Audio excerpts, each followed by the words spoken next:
हर महादेव. श्री स्वामी समर्थ. गुरुदेव दत्त. आत्ता मी तुम्हाला स्क्रीनवर 2 ऑप्शन देणार आहे. 2 ऑप्शन म्हणजे झाडाची पानं असतील, त्यातलं कोणतंही पान तुम्हाला आवडेल ते चॉईस करा आणि स्वामींचा किंवा दत्त महाराजांचा तुमच्यासाठी करंटली काय मेसेज आहे, संदेश आहे हे चेक करूया. तर चला सुरुवात करूया. पहिलं पान ज्यांनी चूज केलं असेल त्यांच्यासाठी स्वामींचा किंवा गुरुदेव दत्तांचा काय संदेश आहे. हर हर महादेव. श्री स्वामी समर्थ. गुरुदेव दत्त.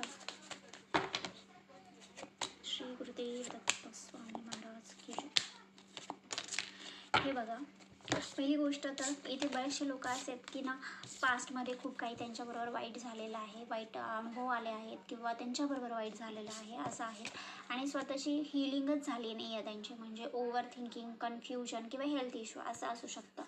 आणि लाईफमध्ये आता सध्या बॅलन्स पण नाही आहे, म्हणजे अप्स डाऊन चालू आहे, हेक्टिक टाईम चालू आहे आणि राग पण खूप येतो कधी कधी, आउट ऑफ कंट्रोल गोष्टी होऊन जातात. तर ह्या गोष्टी होऊ नये म्हणून महाराजांनी आणि दत्तात्रयांनी सांगितलं आहे की ओव्हर थिंकिंग करू नका, थोडंसं फिरून या, मन मोकळं करा आणि थोडंसं आनंदी राहण्याची कोशिश म्हणतो ना तसं करा आणि रागावर कंट्रोल ठेवा. गोष्टी बॅलन्स करण्यासाठी थोडंसं ॲडजस्ट व्हायला शिका. सगळंच तुमच्या मनासारखं होईल प्रत्येक वेळेस असं नसतं. थोडंसं आपल्यालाही थोडा आपला कम्फर्ट झोन सोडावा लागतो, गोष्टी सांभाळून घ्याव्या लागतात. थोडं शांतता राहू द्या, मेडिटेशन करा. हा जो काळ आहे तो परीक्षेचा काळ आहे आणि त्या परीक्षेत तुम्हाला पास व्हायचं आहे. त्यामुळे गिवअप करू नका. मनातली स्ट्रेंथ, पॉझिटिव्हिटी वाढवण्याची गरज आहे तुम्हाला. चला तर सेकंड ऑप्शन ज्यांनी चूज केलं आहे, सेकंड पान ज्यांनी चूज केलं आहे त्यांच्यासाठी काय संदेश आहे दत्त महाराजांचा किंवा स्वामी महाराजांचा. ओम नमो नारायणाय. श्री स्वामी समर्थ. गुरुदेव दत्त. दत्त महाराज प्लीज मला सांगा ज्यांनी सेकंड ऑप्शन चूज केलं आहे. वाव. तर बघा, ज्यांनी सेकंड ऑप्शन चूज केलेलं आहे, मला असं दिसतंय की तुमच्या लाईफमध्ये आता सध्या स्ट्रगल चालू आहे किंवा तुमच्या बरोबर लोकांचे आर्ग्युमेंट्स होत असतील किंवा भांडणं होत असतील, तर ते दिसतंय सध्या.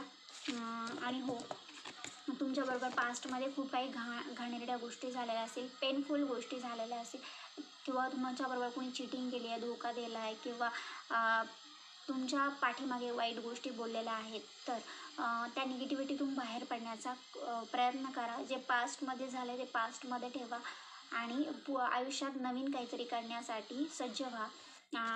स्वतःवर सेल्फ लव्ह करण्याची गरज आहे. स्वतःची काळजी घ्या. स्वतःसाठी छान छान कपडे घेणं किंवा नवीन नवीन क्रिएटिव्हिटी शिकणं किंवा लव्हिंग केअरिंग एनर्जी जागृत करणं, फेमिनाईन एनर्जी जागृत करणं गरजेचं आहे. प्रत्येक वेळेस निगेटिव्ह गोष्टींचाच विचार करू नका की मला देवाने हे दिलं नाही आहे, ते दिलं नाही. निगेटिव्ह गोष्टींवर फोकस न करता आपल्याकडे काय आहे आणि त्याचा आपण कसा आनंद घेऊ शकतो याकडे फोकस ठेवा.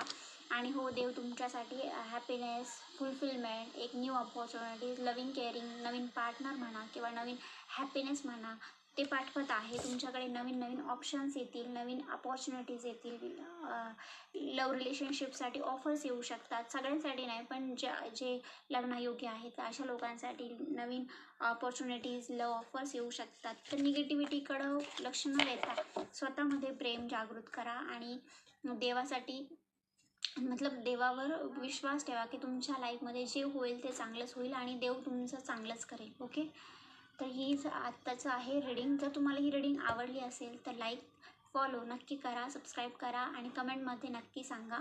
आणि अशाच नवनवीन व्हिडिओ पाहण्यासाठी प्लीज फॉलो करा.